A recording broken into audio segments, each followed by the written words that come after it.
ባለፈው ሳምንት የጀመርነው በተለይ ከአንድ ደቀ መዝሙር ምንድነው የሚጠበቀው የሚለውን ሐሳብ እየተነጋገርን ነበር። መጀመሪያ ትህትና ያስፈልጋል። ትሁት መሆን ልበ ሰባራ መሆን ጥሩ ነው። ትህትናን ከምን አንፃር ነው ያየነው? ከኔ ይልቅ ባልንጀራዬ የተሻለ ነው የሚል አስተሳሰብ ይዞ ነው የሚያድገው። ያደገ ሰው ይሄ ህይወት በውስጡ ይጠበቅበታል የሚል ሐሳብ ነበር የተነጋገርነው።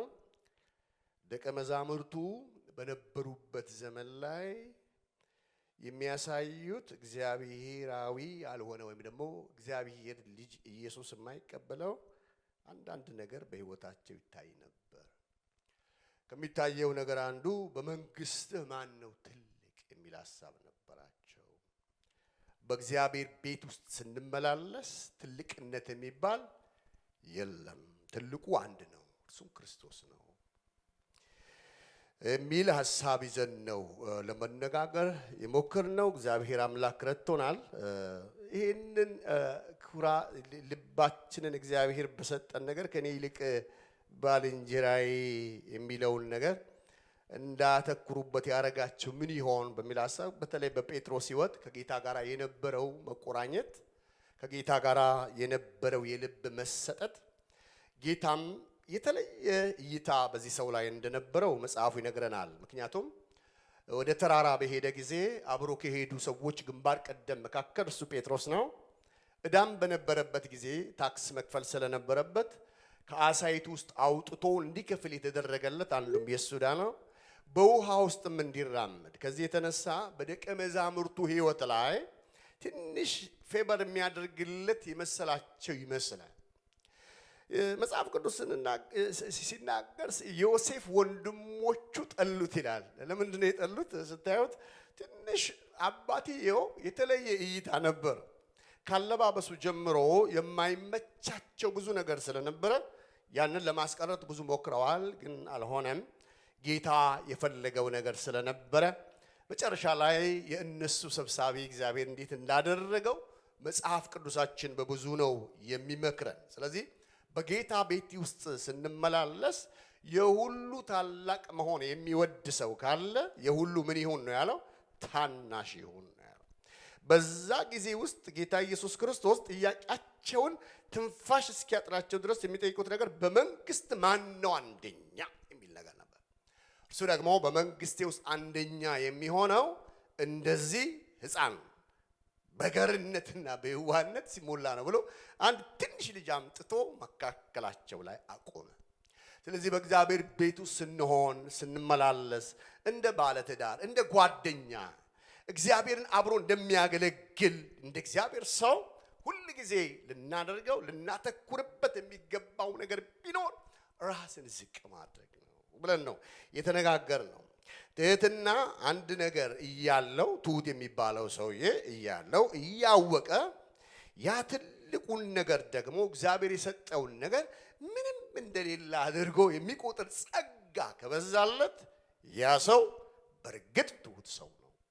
ስለዚህ ትህትና አማራጭ የሌለው በክርስትና ሕይወት ውስጥ ዋና ነገር ነው ብለን በተለይ በፊልጵስዩስ መጽሐፍ ምዕራፍ 2 ቁጥር 3 ላይ በጣም ቁልፍ ነገር ነው። የዚህ መልእክት ዋና ነገር ሌሎች ከእናንተ እንደሚሻሉ በትህትና ምን አድርጉ ቁጠሩ። ብዙዎቻችን እኛ የሚል መንፈስ ስላለ ዛሬ እሱን ይውጋልን። በደንብ አሜን አላላቸው። ኧረ በኢየሱስ ይወጋ። ከኔ ይልቅ ማን ይሻላል? ወንድሜ ይሻላል።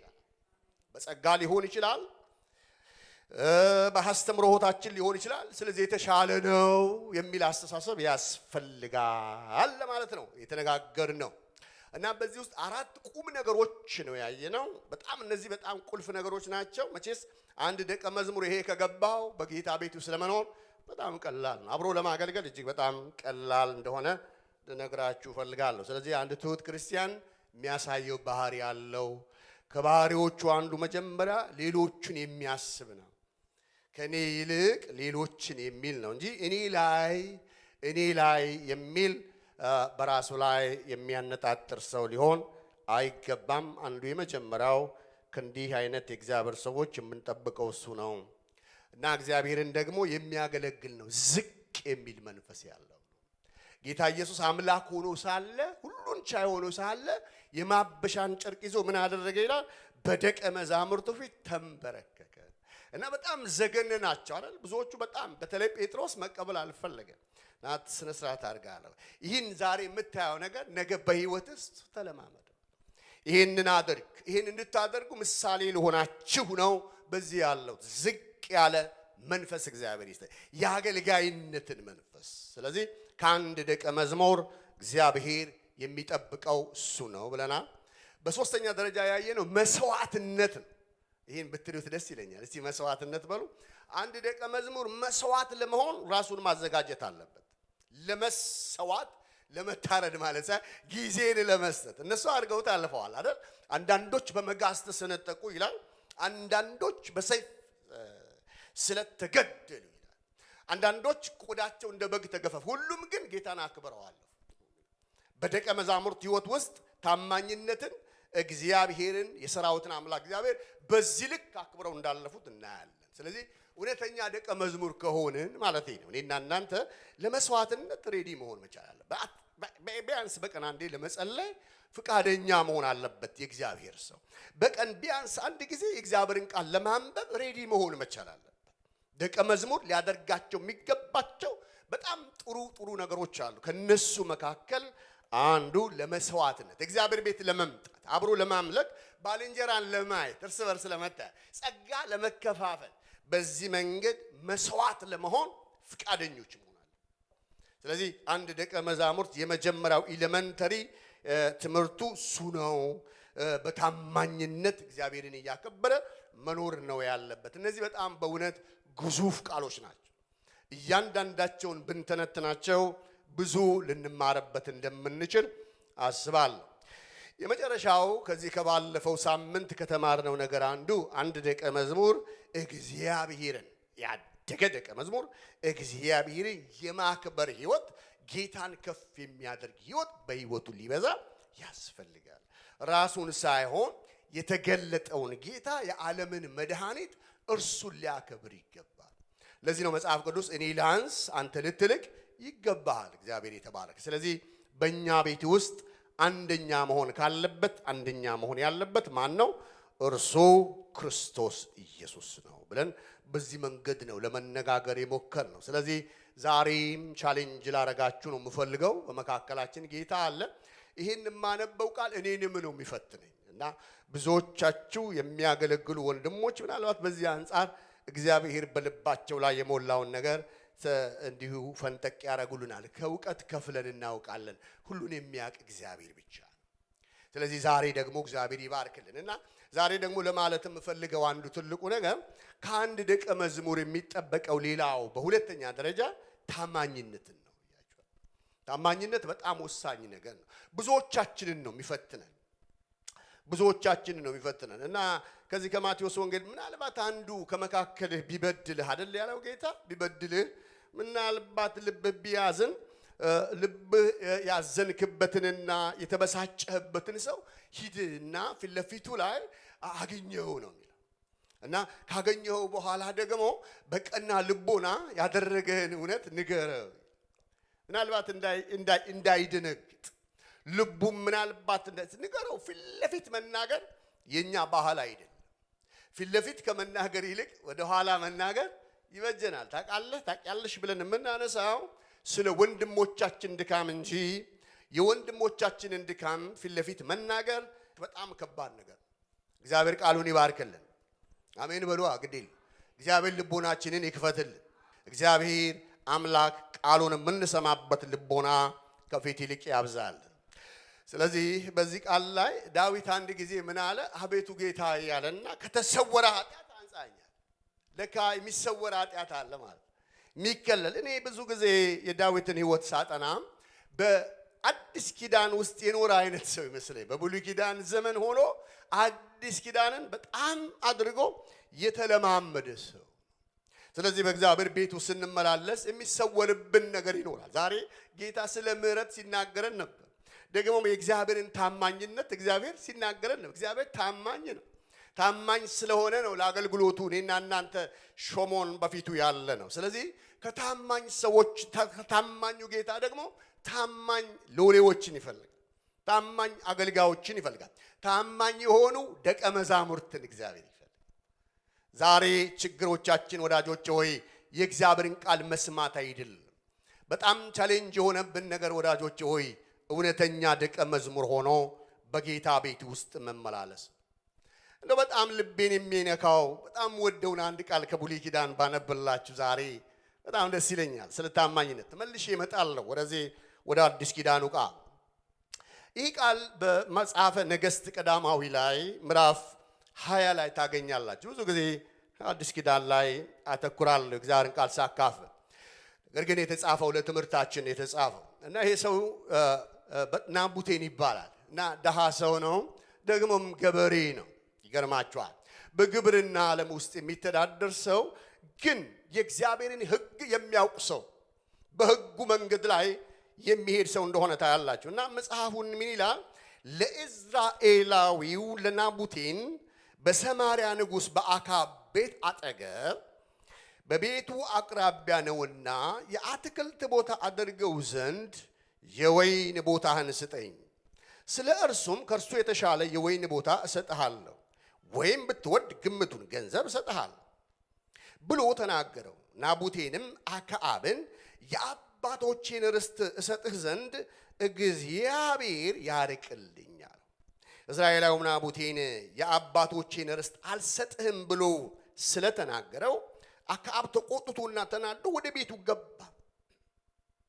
በአልጋውም ላይ ተጋድሞ ፊቱን ተሸፋፈነ፣ እንጀራም አልበላም አለ። ሚስቱም ኤልዛቤል ወደ እርሱ መጣ፣ ልብህ የሚያዝን እንጀራስ የማትበላ ስለምንድን ነው አለችው። እርሱም ኢዝራኤላዊው ናቡቴን የወይን ቦታን በገንዘብ ስጠኝ፣ ወይም ብትወድ በፋንታው ሌላ የወይን ቦታ እሰጥሃለሁ ብሎ ተናገርኩት። እርሱ ግን የወይን ቦታዬን አልሰጥህም ብሎ መለሰልኝ ነው ያላት። ሚስቱም ኤልዛቤል አንተ አሁን የእስራኤልን መንግሥት ትገዛለህን?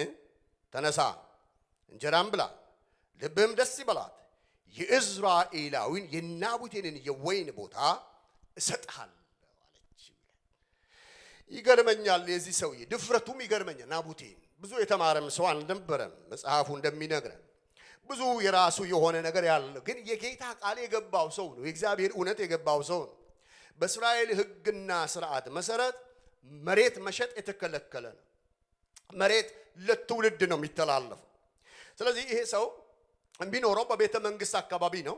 አክዓብ በቤተ መንግስት ሲኖር የናቡቴን የእርሻ ስፍራ ሁል ጊዜ ያያል እና ናቡቴን በጣም ታማኝ፣ እርሻውን በሚገባ ተንከባክቦ በዛ ስፍራ ላይ ወይን ተክሎ የወይን የጎመሩ ፍሬዎች ሁል ጊዜ ሳያቸው ያ በጣም ፍሬያማ የሆነውን መሬት ይመኘዋል። አክዓብ ይመኘዋል። ስለዚህ አንድ ቀን አስጠራውና የወይን ቦታህን እፈልገዋለሁ አለው።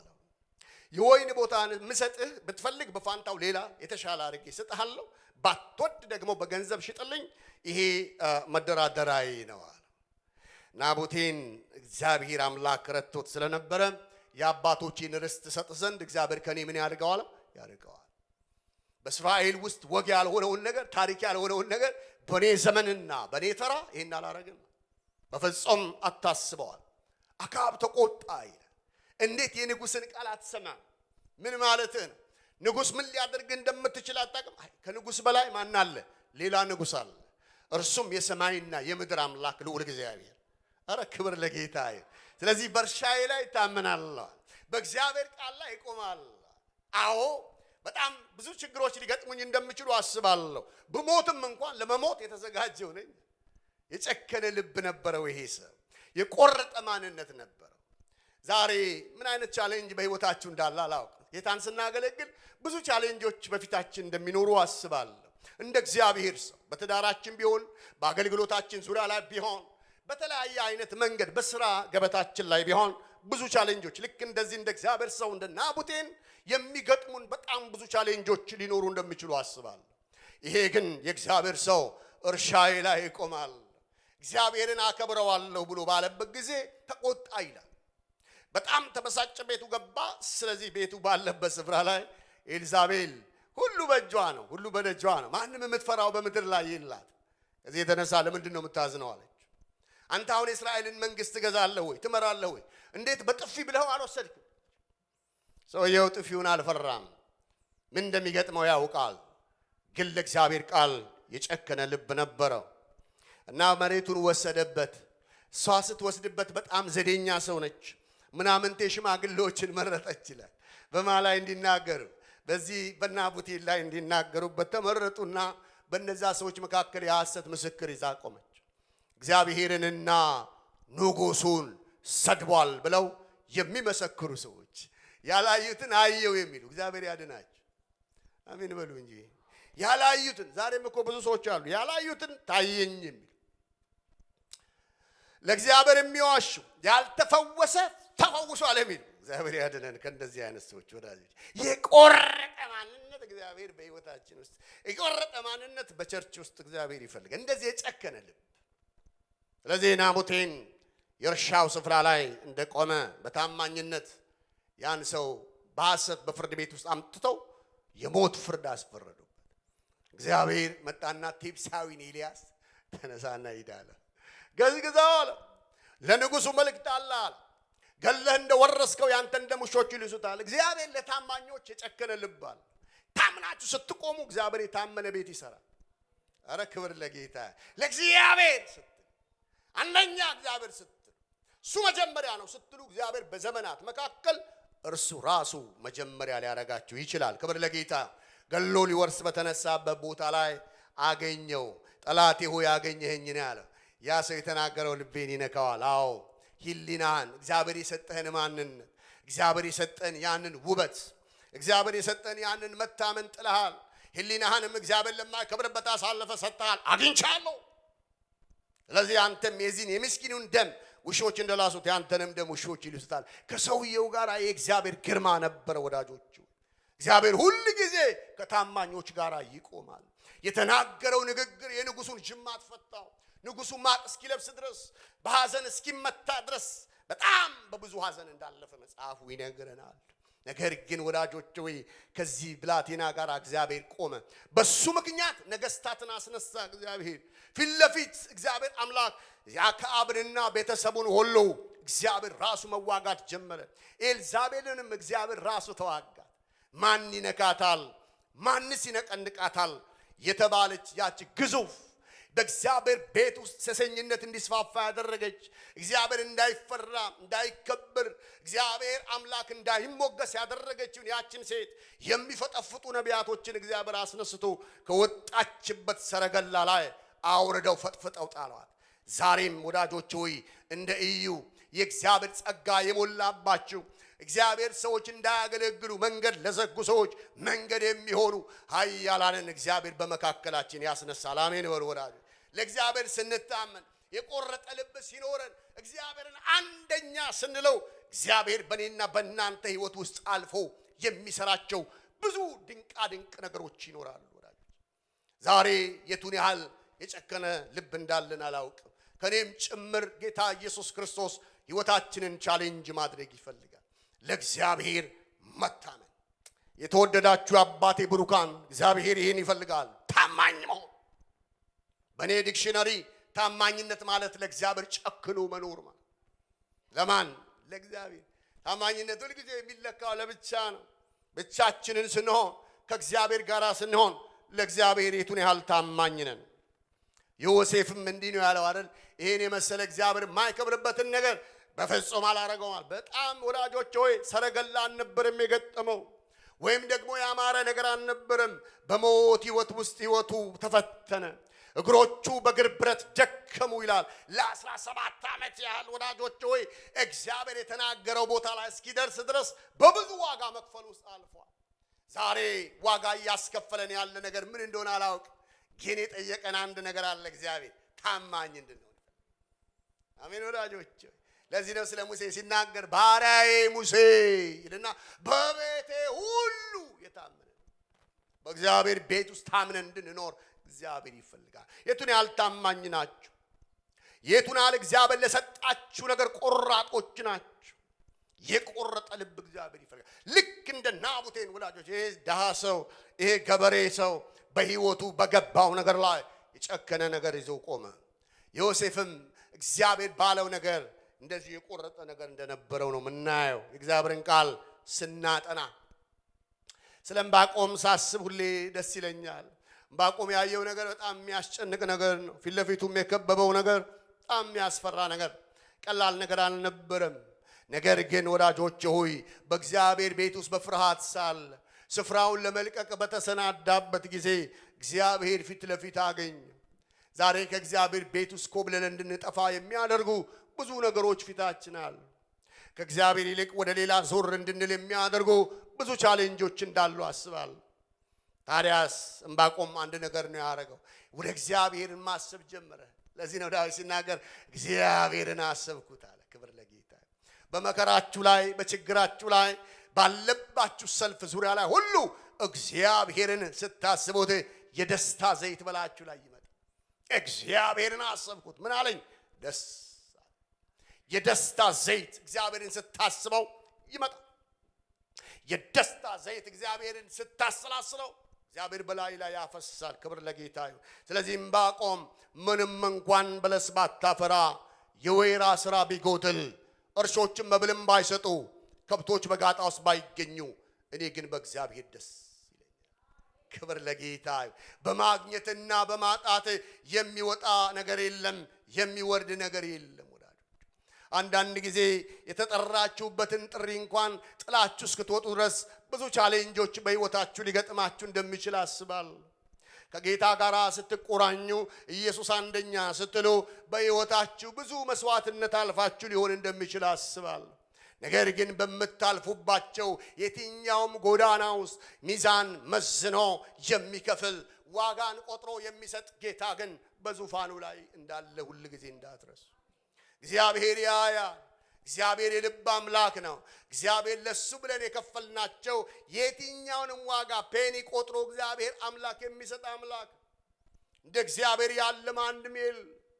ባቱን የሰማይንና የምድርን ጌታ እግዚአብሔር ምንም እንኳን በለስ ባታፈራ፣ የወይራ ስራ ቢጎድል፣ እርሾች መብልም ባይሰጡ፣ ከብቶች በጋጣ ውስጥ ባይገኙ፣ እኔ ግን በእግዚአብሔር ደስ ይለኛል። ዛሬ ደስታችሁን የወሰደባችሁ ምንድን ነው? ዛሬ ፊት ለፊት እየሞገታችሁ ያለ ታማኝነታችሁን እያነቃነቀ በቃ ጥዬው እሄዳለሁ፣ እስከ ዛሬ እግዚአብሔርን ጠብቄዋለሁ፣ የዛሬ ሳምንት ካልመጣ እግዚአብሔርን ከሬዳሽ የምትሉ ካላችሁ ቆሙ። የእግዚአብሔር ሰዓት አይቆጠርም፣ ሰዓቱ ስንት እንደሆነ አይታወቅም። ለዚህ ነው ዳዊት ሲናገር አቤቱ ወደ እኔ መቼ ትመጣለህ? የእግዚአብሔርን መምጣት የሚናፍቅ ሰው ነበር። አቤቱ ጌታ ሆይ ውሃ እስከ ነፍሴ ደርሶብኛልና አድነኝ። በጥልቅ ረግረግ ጠለቅሁ፣ መቆሚያም የለኝም። ወደ ጥልቅ ባህር ገባሁ፣ ማዕበሉ ማሰጠመኝ። በጭወት ደከምኩ፣ ጉሮሮዬም ሰለለ። አምላኬን ስጠብቅ ዓይኖቼ ፈዘዙዋል። ብዙ ዓመታት እንደቆጠረ ታስባላችሁ። ብዙ ወራቶች እንደሄደ ታስባላችሁ። የእግዚአብሔርን ጉብኝት እየናፈቀ የእግዚአብሔርን ነገር እየናፈቀ ብዙ ጊዜያቶች ሄዱ። በዛ ሁሉ ግን እግዚአብሔርን ጠበቅኩት። ዛሬም እየጠበቃችሁ ያላችሁ አላችሁ። ስለ ትዳራችሁ ሊሆን ይችላል፣ ስለ ኑሮ ሊሆን ይችላል፣ ስለ ልጆቻችሁ ሊሆን ይችላል። ቢዘገይ በእርግጥ ይመጣል እግዚአብሔር። ለዚህ ነው ቢዘገይም በእርግጥ ይመጣል። አይዋሽም። ኧረ እሱ አይዘገይም። ምን አለ አሜን በትሉ እንኳን አይዋሽም እግዚአብሔር። ሁሉ ጊዜ እሱ እውነተኛ ነው። በየትኛውም አይነት መንገድ ታምነ ለጠበቅከው ጌታ አያሳፍ። እግዚአብሔር ይመጣል። ኧረ እግዚአብሔር ይመጣል። ዳመና አይታችሁ አዘምሩ። ምድረ በዳውን ያለመልማል እግዚአብሔር። ማርያምን ከበሮ ያስነሳ የእግዚአብሔር ክብር ይመጣል። ፈረሱንና ፈረሰኛውን በባህር የሚጥል ጌታ ይመጣል። ኧረ ክብር ለጌታ ይመጣል። በእርግጥ ቢዘገይ አይዋሽም እግዚአብሔር። የሚዋሽ አይደለም እግዚአብሔር። አይዋሽ እስቲ እግዚአብሔር አይዋሽም በሉስ። ከሁኔታ በላይ ነው። ከችግሮቻችን በላይ ነው። ከከበበን በላይ ነው። ከድንጋዩ በላይ ነው። ከጥፋቱ በላይ ነው። ማን ነው የሚያንከባልለው ያሉት ድንጋይ እግዚአብሔር ራሱ አንከባ። ኧረ በፊት ያለ ድንጋይ ይንከባለላል። አሜን። ይሾሮን ሆይ በሰማያት ለሌሊት ክብር ለጌታ በታላቅነት በደመናት ላይ እንደሚራመድ ምን አይነት ቃል እንደ እግዚአብሔር ያለ በደመና የሚራመድ ደመናን ሰረገላ የሚያደርግ እሱ ማን ነው? እግዚአብሔር። አረ እግዚአብሔር ትልቅ ነው። አልተረዳችሁ? አረ እግዚአብሔር ትልቅ ነው።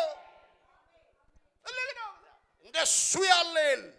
ስለዚህ ምንም እንኳን በለስ ባታፈራ የወይራ ስራ ቢጎድል እርሾችን መብልን ባይሰጡ ከብቶች በጋጣ ውስጥ ባይገኝ ደስታ የእግዚአብሔር። ዛሬ ደስታሽን የወሰደ ነገር በኢየሱስ ወጋ። ደስታችንን የነጠቀ እባብ፣ ሰላማችንን የነጠቀ እባብ፣ ጠማማ እባብ ሌዋታን ነገርን የሚያጣም ሰላምን የሚያጣም ደስታን የሚያጣ በረከትን የሚያጣ ወጋው። በኢየሱስም የተወጋ ምንም እንኳን በለስ ባታፈራ የወይራ ስራ ቢጎድል እርሾች መብል እኔ በእግዚአብሔር ማን ነው ደስታ? ዛሬ ማን ነው ደስታሽ?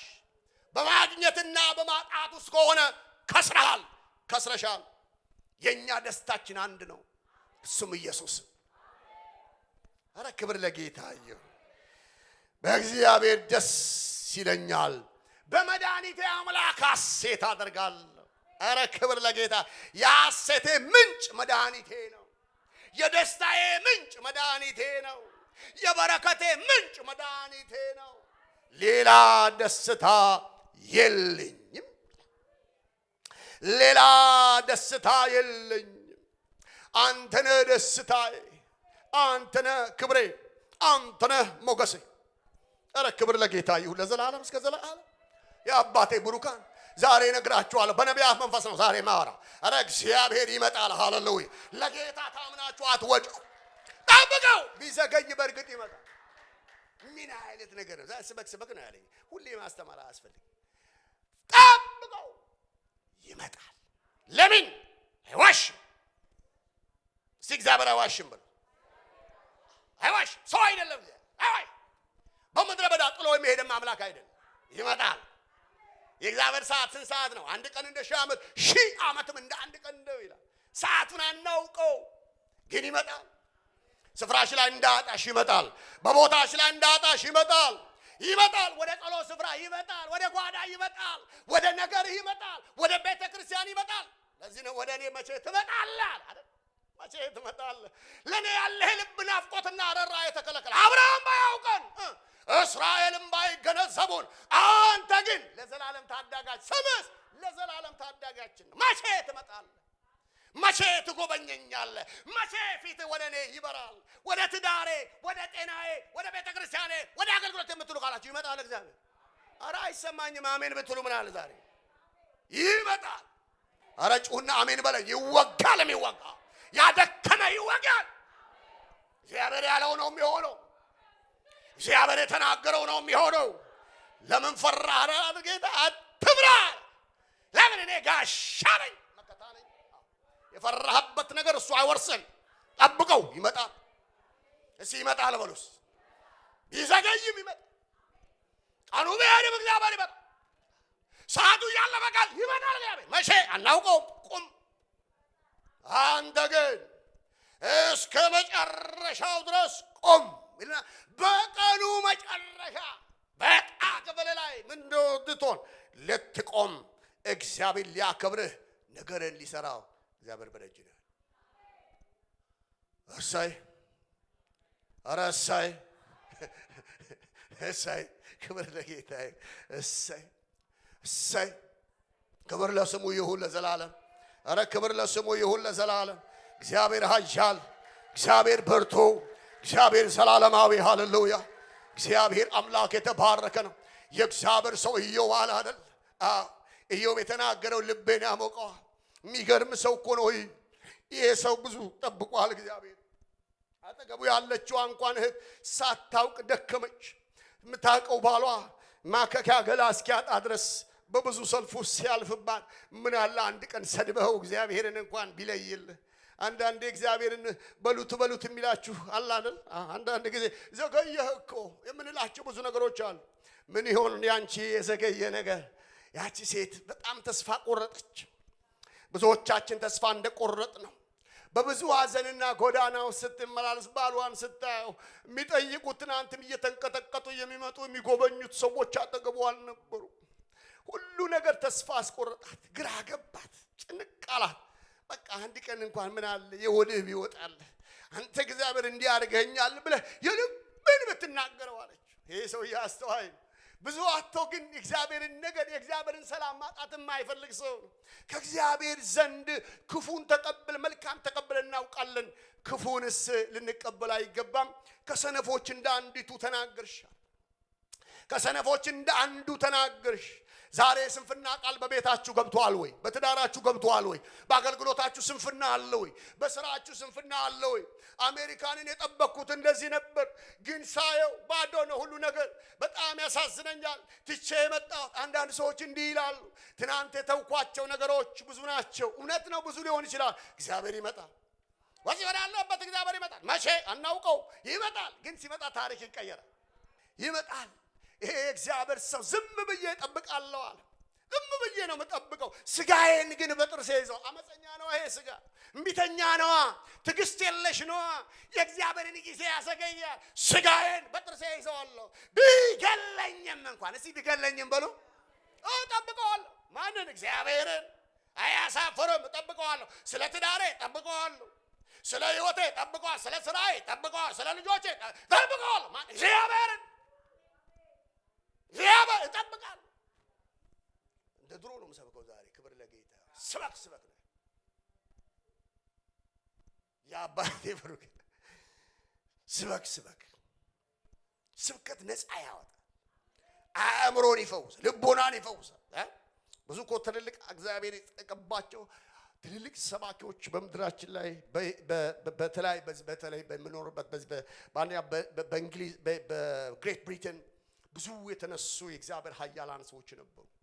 የሚናገሩት ነገር ምድር ሼክ የሚያደርግ አእምሮን የሚፈውስ የእግዚአብሔር ቃል ነፃ አውጪ። የእግዚአብሔር ቃል ተረት አይሆንባቸው። እዚህ ጋር ተፈውሳል ከምለው በላይ ነው። ፓስተር መሲ ይናገራል። ፈዋሽ ማጆራ አሜን በላ። ምንድን ነው ይሄ ቃል? ፈዋሽ። እስቲ ፈዋሽ ነው በሉ። አልተሰማኝም። ፈዋሽ ነው በሉ ግዴ። ፈዋሽ ደቀ መዝሙር ታማኝ መሆን አለበት ለእግዚአብሔር፣ ለተጠራበት፣ ለተገለጠለት በቃ መቆም። ስለዚህ ስጋዬን በጥርሴ ይዘዋለሁ አለ። ቢገለኝ እግዚአብሔርን እንጠብቃለን።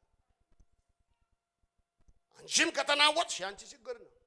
እግዚአብሔር ሲቆርጥ ቆመ። እግዚአብሔር ከሱ ወደየው መጣ ይላል አይደል? ከኖረበት እድሜ በላይ እግዚአብሔር ሰጠ። የተገደሉት ልጆቹን እንደገና እግዚአብሔር በልጅ ባረከ። ሲመጣ እግዚአብሔር እኮ በጥፍ ነው። ካሳን የደነገገ እኮ ራሱ እግዚአብሔር። እስቲ እግዚአብሔር የካሳ አምላክ ነው በሉስ። አይ አልተሰማ። እግዚአብሔር ይክሳል በሉስ። እግዚአብሔር እኮ የሚክሰው ወዳጆች ሆይ የተዘጋን ማህፀን በመክፈት እኮ። አረ ዛሬ የተዘጋ ነገር አለ ወይ? ቁም። ሃና ቆመች አይደል? ቀንዴ ከፍ አላለች። ዘመኑ ሲመጣ ቀንድህን ከፍ ያደርጋል። አፍን ይከፍተዋል። በጠላት ፊት መናገር ያቃታችኋላችሁ ከሁኔታ የተነሳ። ያንቺ አምላክ ዘገየብሽ። ጌታል ዛሬም ያውነሽ፣ ነገም ያውነሽ፣ ተነገ ወዲያም ያውነሽ። ምንም ነገርሽ አይለወጥ። ቤትሽ ትዳርሽ አይለወጥ። ኑሮሽ ያው፣ ህይወትሽ ያው፣ አገልግሎትሽ ያው። አረ በኢየሱስ ስም ያው ከሆነ ነገር ጌታ ያወጣናል። አሜን ወዳጆች። ውሃውን ያናውጠዋል። 38 ዓመት 37 ዓመት እስረኛውን እግዚአብሔር ሊፈታ ይችላል። 20 ዓመት የታሰረውን እግዚአብሔር ሊፈታ ይችላል። 12 ዓመት ተሰቃየች ሴት ህይወቷ፣ ኑሮዋ፣ አገልግሎቷ ሁሉ በጣም ሜስ የሆነውን መጣ። መጽሐፍ ቅዱስ ደም የሚፈሳ ሴት እንኳን እሷ የተቀመጠችበት እንኳን ኮርቻ ሳይቀር እርኩስ ነው። ለዘመናት በርኩሰት የተቆጠረች ካህናት፣ ሰዱቃውያን፣ ፈሪሳውያን ያገለሏት ብቻዋን በር ዘግታ የምትኖር በሐዘን ያለች፣ በእንጉርጉሮ ያለች፣ በለቅሶ ሸለቆ ውስጥ ያለች መጣ። አንድ ቀን ጌታ መጣ። ሲመጣ ዝም ብሎ ኃይል ከሰውነቱ ወጣ። በቃ ስታስበው ዳነች። አረ ስታስቢው ዛሬ መዳን ይሆን ልጅ። ምንድን ነው የሚያሰብከኝ ዛሬ? አንድ ጊዜ 12 ዓመት ደም የሚፈሳት ሴት በአንድ ጉባኤ ላይ አጋጠመች። ሴት ለ12 ዓመት በስቃይ ውስጥ የነበረች ሴት ናት። እውነተኛ በህይወቴ ያየሁት ነገር ዓለም ተፈሪ የሚባል ከተማ በዚህ በወለጋ ውስጥ ስትሄዱ ታገኛላችሁ። ትንሽ ከተማ ደምቢዶሎ ለሚባል ትንሽ ገባ ብሎ ገጠር ነው። ብዙ ጠንቋይ ቤት ሄዳ ፈውስ አላገኘችም፣ ሐኪሞችም አልረዷትም። ግን ያለ ማቋረጥ ደም ከሰውነቷ ይወጣል። ከዚህ የተነሳ ፊቷ ሁሉ ሳይቀር ወደ ቢጫነት ተቀይሯል እና መጣች። ሰዎች በቃሬዛ ይዘዋት መጡ። ጌታ ኢየሱስ ክርስቶስ አያት። መገለጥ አልመጣም፣ ፈውስ፣ ትንቢት፣ ራእይ ምንም የመጣ ነገር የለም። ወደ ጉባኤው ስትመጣ የደሟ ምንጭ ቆመ። አረ ክብር ለጌታ። ዛሬም ይሰራል፣ ዛሬም ይሰራል። አይሰማም? ዛሬም ይሰራል ጌታ ኢየሱስ። ሃሌሉያ! ዛሬም ይሰራል። የሚሰራ አምላክ ነው። ሕያው ነውና የሚሰራም ሁለትም አፍ ካለው ሰይፍ ይልቅ የተሳለ በሽታን ነቅሎ የሚጥል የእግዚአብሔር ጸጋ በእኛ መካከል አለ። ሃሌሉያ! ይሰራል እግዚአብሔር። ያንቺን ነገር እግዚአብሔር ይሰራዋል። ቆመ። በእውነት ነው የምነግራችሁ። እግዚአብሔር ቃል እየተነገረ የእግዚአብሔር ቃል ብቻውን ተአምራትን የሚያደርግ የእስራኤል አምላክ እግዚአብሔር ይባረክ። በዚህ ቃል ላይ እየተሰበከ ይሰራል፣ ይሰራል፣ ይሰራል። ዛሬም ሃሌሉያ ይሰራል። ዛሬም ይሰራል። ዛሬም ሕያው ነው። ዛሬም አድራጊ ነው። ዛሬም ቀንበር ሰባሪ የእግዚአብሔር ቃል ይሰራል። አረ ክብር ለጌታ ይሁን። ይሰራል። እግዚአብሔር ይሰራል። ሕይወትሽን ይሰራል። ኑሮሽን ይሰራል። እምቢ ያለ ነገር አለ፣ አልሳካ ያለ አልገጣጠም ያለ ነገር አለ። እግዚአብሔር አለው እኮ ሕዝቅኤልን ነገሩና ራእዩ የሚጋጠምበት ዘመን ቀርቧል ብለህ ስበከዋል። ስበክ። የስብከት ጊዜ አለ፣ የንግግር ጊዜ አለ። የተናገርከው ሕያው የሚሆንበት የሚበቅልበት ፍሬ ደግሞ የሚፈራበት ዘመን አለ። ቅድቁም አንተ ግን እስከ መጨረሻው ድረስ አረ ክብር ለጌታ ይሁን። እስከ መጨረሻ ድረስ እስከ እንጥፍንጣፊዋ ሰዓት ድረስ ታመንና ቁም። እያልክ ቁም። ይመጣል እያልክ ቁም። ይመጣል። በርግጥ ይመጣል። በርግጥ ይመጣል። ለዚህ ሰው መጣለት። ለዩ ለአንቺም ይመጣል ዛሬ። ለሁላችን ይመጣል ዛሬ። አሜን ወዳጆች ሆይ። ስለዚህ ወደ ታማኝነት ህይወት ውስጥ እንግባ። እግዚአብሔር የሰራዊት አምላክ ታማኞችን ስለሚፈልግ እግዚአብሔር አምላክ የተባረከ። ማቴዎስ ወንጌል ምዕራፍ 25 ላይ ከ14 ጀምራችሁ እስከ 30 አንብቡት። ወደ ሌላ አገር የሚሄድ ባሪያዎቹን ይላል ወደ እሱ ጠራቸው። እነዚህ ሰዎች አገልጋዮቹ እንደሆኑ ስናነበው የመልእክቱ ሐሳብ ይነገረናል። እና ወደ እሱ ጠራቸው። ከጠራቸው በኋላ ለባሪያዎቹ መክሊት ሰጣቸው። ለአንዱ 5 ሰጠው ይላል፣ ለአንዱ ደግሞ 2 ሰጠው ይላል። ለአንዱም 5 ሰጠው፣ ለአንዱ 1 ሰጠው፣ ለአንዱ 2 ሰጠው። እና ከብዙ ቀን በኋላ ወደ እነሱ መጣና ተቆጣጠራቸው። 5 የተሰጠው መጣና የታላል ሲለው 5 አተረፈ። በጣም ታማኝ ባሪያ ነህ አንተ። ጎበዝ ጎበዝ ሲል ጌታ እንዴት ደስ ይላል። አንዳንድ ጊዜ እንኳን ከጌታ ከሰው እንኳን ጎሽ ስትባሉ ደስ አይላችሁ? ደስ ይላል። ስለዚህ መጣና ተቆጣጠራቸው። ምንድን ነው ያደረግከው? ተቆጣጠራል። የሰጠሽ ያልሰጠውን እግዚአብሔር አይጠይቅም። ሰው የሰጠውን ነው መጥቶ ጠየቀው። ይታላ በታማኝነት ጠዋትና ማታ ሰርቻለሁ። ይኸው 5 ሰው 5 ነገር ይዤ መጥቻለሁ። ጎሽ እግዚአብሔር ይባርክ። ታማኝ ለሌላ ሾመሃል። ሁለተኛው መጥቶ 2 ይዟል። ይኸው የሰጠኝ 2 አተረፍኩበት። ሶስተኛው ባለፈው ምስኪሽም ሲስቅ ነበርና አንተ አለው ካልዘራህበት መታጨድ እንደሆነ አውቃለሁ አለ። ሰው ባሪያ ሆኖ ድፍረቱ ነው የገረመኝ። አውቃለሁ እንዴ አንተ ዘራፍ እንደሆንክ አውቃለሁ፣ እንዳትገለኝ ብዬ ደበቅኩት። ታውቃለህ ከሱ በላይ አንዳንድ ሰዎች ከእናንተ በላይ ያውቋቸዋል። ከእንዲህ አይነት ሰው ጌታ ይጠብቃል። ይታወቅ ክፉ ልሁን ደግ ልሁን የሰጠውን ይታረከዋል። ዛሬ ጌታ ምንድነው በእጃችሁ ላይ ሰጣችሁ? እንደ ቤተ ክርስቲያን ምንድነው በእጅ ያደረገው? እኔ ስላልተመቸው እግዚአብሔር የሰጠህን ነገር ብትጥለው የሚጠይቅህ እግዚአብሔር። ፓስተሮች ባይመቹ፣ አገልጋዮች ባይመቹ፣ ወንድሞች ባይመቹ፣ እህቶች ባይመቹ፣ የኛ ፊት ቢረዝም ቢጠብ ቢያስብ ጠይቀሃል። ባለቤት አለው። የእግዚአብሔር ቤት የእግዚአብሔር ነው። ለዚህ ነው ጳውሎስ ለጢሞቴዎስ ነገር ግን በእግዚአብሔር ማደሪያ ቤት እንዴት መኖር እንዳለብህ እንድታውቅ እወዳለሁ። በህይወቴ የማልወደው የእንትና ቸርች የሚባለው ደስ አይለኝ። የከሌ ቸርች የእግዚአብሔር ነች፣ የክርስቶስ ናት፣ የተሞተላት። ስለዚህ ለዚህ አካል ለሞተው ለኢየሱስ ክርስቶስ የምታደርገውን ነገር የሚያሸተው የሚያየው እሱ ነው። አገልግሎትን ከሰው ጋር አታያይዙ። የተሰጣችሁ የተጠራችሁለትን ጥሪ ከሰው ጋር አታነካኩ። በፍጹም ዋጋ ልትከፍሉ ትችላላችሁ። ስለዚህ ለተጠራንበት መጠራት እንድንኖር እግዚአብሔር ይፈልጋል። ተቆጣጠረ፣ ያያል፣ እግዚአብሔር ይጠይቃችኋል። ዛሬ እግዚአብሔርን በቸልታ እያገለገላችሁ ያላችሁ በእውነት ነው የምነግራችሁ፣ ዛሬ ቸልተኝነታችንን እናቁም። ዛሬ በዚች ቤተክርስቲያን ብዙ ገንዘባቸውን እየከፈሉ የሚያገለግሉ በጣም ታማኝ ሰዎች በዙበት ቤተክርስቲያን። ቅድም ወንድሜ አንድ ቀን የእግዚአብሔር ቤት ሳይዘጋ ብሎ ስለ አንድ አገልግሎት ስለ ጸሎት ሲናገር ነበር።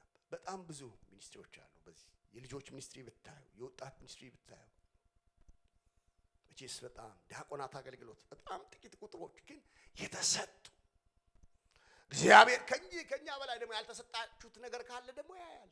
ለምን ልብንና ኩላሊትን የሚመረምር እሱ እግዚአብሔር ስለሆነ እግዚአብሔርን በቸልታ የሚያገለግል ይልና እኔ አልለው። ምክንያቱም ቃሉ ከባድ ሰው ምን ይሁን ነው የሚለው፣ ምን ይሁን ነው የሚለው፣ ከባድ ነው። ስለዚህ ዛሬ ቸልተኝነት ከድንኳናችን ላይ ምን መሆን አለበት? መወገድ አለበት። ታማኝነታችን መጨመር አለበት። ለእግዚአብሔር ከዚህ በላይ መሰጠት፣ ከዚህ በላይ እግዚአብሔርን ማክበር፣ ለጌታ መገዛት በህይወታችን ሊጨምር ያስፈልጋል። አሜን ወዳጆች ሆይ። ስለዚህ ይሄ ሲበዛ እግዚአብሔር ይፈልጋል። ለዚህ ነው ሲናገር መዝሙረኛው የአፌ ቃልና የልቤ ሐሳብ በፊትህ ምን ይሁን አለ? ያማረ ይሁን። ልብ በጣም አደገኛ ነገር። የአፌ ቃል አያችሁ፣ አሁን እኔ የምላችሁ ነገርና ልቤ ሳይገናኝ በሾርኒ ቋል አድርገው ከሌን ብዬ ስነሳ የዚያን ጊዜ አገልግሎቴ አፈር በልቶ አመድ ሆነ። በሳት ውስጥ ስለሚያልፍ ማንም የሚናገር እንደማን ይናገር? እንደ እግዚአብሔር ቃል ነፃ የሚያወጣ የጌታ ቃል ስለሆነ የልባችን ሐሳብና የአፋችን ቃል እግዚአብሔር ያገናኝ። አሜን በሉ ወዳጆች። ልቦናችንን በእግዚአብሔር ፊት መቃኘት በጣም አስፈላጊ ነው። ለዚህ ወንድም ቢበድልና ቢያሳዝን ሂድና ለራሱ ንገረው፣ ለሰው አይደለም። ለባልንጀራ ከመንገር በፊት ለራሱ ከሁሉ በላይ ተከራክረህ ማሸነፍህ ሳይሆን ወንድምህን ገንዘብ ማድረግህ ነው ትልቁ ዋጋ። አንዳንድ ሰው ተከራክሮ ማሸነፍ ይፈልጋል። ታግዬ ለማሸነፍ ለመጣል መሞክረው ነገር ከንቱ ነው የሚለው እና ገላትያ ምዕራፍ 6 ላይ ጨርሳለሁ። ወንድሞች ሆይ ሰው በማንኛውም በደልስ እንኳን ቢገኝ መንፈሳዊ የሆናችሁ እናንተ በየዋሃት መንፈስ አጽኑት። እኔ ከቤተ ክርስቲያን ጨርሶ የተወገደ አሁን እኔ በድካሜ ብገኝ አለቀልኝ፣ አለቀ። እግዚአብሔር ይጠብቃችሁ። ለዚህ እኮ ነው ዳዊት ሲናገር በሰው እጅ አሳልፈህ አትስጠኝ። ኦነስትነት እኮ የጠፋው ከዛ የተነሳ አይመስላችሁም? አሁን በእግዚአብሔር ቤት ውስጥ ባክስላይደር የለም ወይ? ከሌ ወደ ዓለም ሄደ የሚባል ሰምታችሁ ታውቃላችሁ? ሄደ ወደ ዓለም በቃ። ምክንያቱም ወደ ዓለም የሚሄደው እግዚአብሔር ቤት ውስጥ ስለሚመላለስ ማለት ችግር ተቀላቅለናል። ቤተ ክርስቲያን በብዙ እየተሰደበች ነው አይደል? ብዙ ይሉናል፣ መቼስ ያረግነውንም ይሉናል፣ ያላደረግነው ቤተ ክርስቲያን ያለባት ጥላሸት።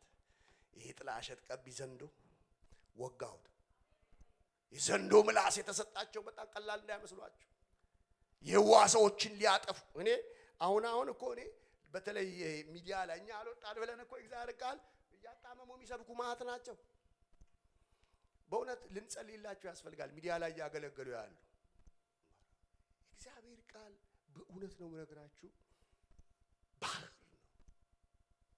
ብዙ ተሳዳቢዎች በስነ ስርዓት የተነሱባት ጊዜ ቤተክርስቲያንን በዚህ ዘመን የእግዚአብሔር ሰዎች ያስፈልጋል ኖ የሚለው የሚፈሩ የሚከበሩ የሚደመጡ እግዚአብሔር ሞገስ ሲሰጥ ነው እኮ የምትሰሙት አለበለዚያ ጮሆ ማን ይሰማል አረ ያን ሞገስ ያምጣልን መድኃኒዓለም ይመልሰን ወደ ቀደመው ይመልሰን ወደዛ ይመልሰን ስለዚህ ወንድምህን ገንዘብ አድርገው ሂድና ውቀሰው ወንድሞች በዋት መንፈስ ምን ያስፈልጋል ጤንነት በገርነት አድርገው እንጂ ስለትይዘ ወንድምን ጠብሰ ለመጣላት ሞክር ነው ወንድሜን እንደው ደፍጥጬ ገለዋለሁ አይሆንም ይርዳን መድኃኒዓለም ስለዚህ የተወደዳችሁ አባቴ ብሩካን ዛሬ ቤተክርስቲያን ታማኝ ሰዎችን ትፈልጋለች ጌታ ታማኝ ባሪያ ይፈልጋል ታማኝነት በጣም አስፈላጊ ነው እውነት አለን ፍቅርን እንያዝ ፍቅር አለን እውነትን እንጨምር አንዳንድ ሰው እውነት አለው ፍቅር ግን የለውም አንዳንድ ሰው ፍቅር አለው እውነት ግን የለውም አሁን እኔ እውነት ይዤ ዝም ብዬ ብለብጣችሁ የሽንገላን ከፈር የሚናገር ዲዳ ይሁን ነው የሚለው በእግዚአብሔር ዘንድ ኤክስ በእናንተ ዘንድ ራይት ስለዚህ መጋፈጥ ምን ያደርጋል አንዳንድ ሰዎች ሰይጣን ካልደረስኩበት አይደርስብኝም አትንካኝ አልነካ አልቃወምም እንዲሁ እኖራለሁ ይላሉ ባትቃወምም አይለቅሽ ኤፌሶን ምዕራፍ 4 የእግዚአብሔር ቃል ሲናገር እውነትን በፍቅር ያዝን የእግዚአብሔር ሕዝብ እውነት ፍቅር እንዲኖረው ይፈልጋል ጌታ ሁሉ ጊዜ ፍቅርንና እውነትን አካሂዶ የሚሄድ ነው በመጀመሪያይቱ ቤተክርስቲያን የነበረው ትልቁ ችግር እርስ በርሳቸው አይተማመኑም ነበር አንዱን አንዱ አሳልፎ የሚሰጥ ነበር ትዝ ይላችኋል ሐዋርያት ሥራ ምዕራፍ 5 ላይ እግዚአብሔር የሰጣቸውን ሁሉ ሐዋርያት በአንድ እግር ስራ አምጥተው ያስቀምጡ ነበር እና ሁሉም አምጥተው ሐናንያና ሰጲራ ተሸወዱ ድሮም ገንዘቡ የነሱ ነበር ማንም ያስገደዳቸው አልነበረም እና ከሸጡት ነገር ትንሽ ደብቀው ግማሹን ይዘው መጡ እና ሲያቸው ሰውየው የተደበቀ የሚያይ ነው ያ ጊዜ መንፈስ ቅዱስ የጅማሬ አገልግሎት ስለነበር ማይትሊ ጌታ የሚሰራበት ጊዜ ነው ሰይጣን ለምን በልባችሁ ይሄን ሐሳብ አደረገ አናንያ ወደቀ ሚስቱን ስትመጣ ተመካክረው ስለመጡ ያንኑ ተናገረች ይው ባለቤትሽን ቀብረው የመጡ ሰዎች መንገድ ላይ ናቸው አንቺ ትሄጃለሽ መተማመናችንን ምን ወሰደው